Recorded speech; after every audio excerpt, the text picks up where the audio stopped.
அன்பான ஒரு அண்ணன், தங்கை. வறுமை கோட்டிற்கு கீழே இருந்தாலும் அவர்கள் பாசம் மட்டும் குறையவே இல்லை. ஒருநாள் அழகான பொம்மை கடையை பார்த்த தங்கை அந்த பொம்மைகளை கேட்டு ஆசையோடு அழுதாள். தன் தங்கையின் ஆசையை எப்படியாவது நிறைவேற்ற வேண்டும் என்று அந்த அண்ணன் பூனை முடிவெடுத்தது. தன் சேமிப்பு பெட்டியை திறந்து பார்த்தான். அதில் இருந்த பணம் அந்த பொம்மையை வாங்க போதவில்லை. சோர்ந்து போய் உட்காராமல் உடனே கடினமாக உழைக்கத் தொடங்கினான். கட்டுமானப் பணிகளில் செங்கல் சுமப்பது, உயரமான ஜன்னல்களை துடைப்பது, மெக்கானிக் ஷெட்டில் வேலை செய்வது என எதையும் அவன் பாராமல் செய்தான். உழைத்து உழைத்து ஒவ்வொரு காசாக சேர்த்து தன் இலக்கை அடைந்தான். இறுதியில் தான் வியர்வை சிந்தி உழைத்து சேர்த்த பணத்தோடு அதே கடைக்கு சென்றான். தன் தங்கைக்கு மிகவும் பிடித்த அந்த பொம்மையை வாங்கி அவளுக்கு ஆச்சரியமாக பரிசளித்தான்.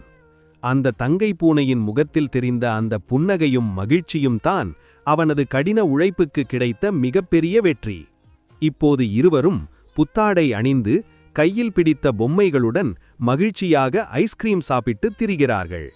உண்மையான பாசமும் தளராத உழைப்பும் இருந்தால் வாழ்க்கையில் எதையும் சாதிக்கலாம் என்பதற்கு இந்த அண்ணன் பூனையே ஒரு சிறந்த உதாரணம்.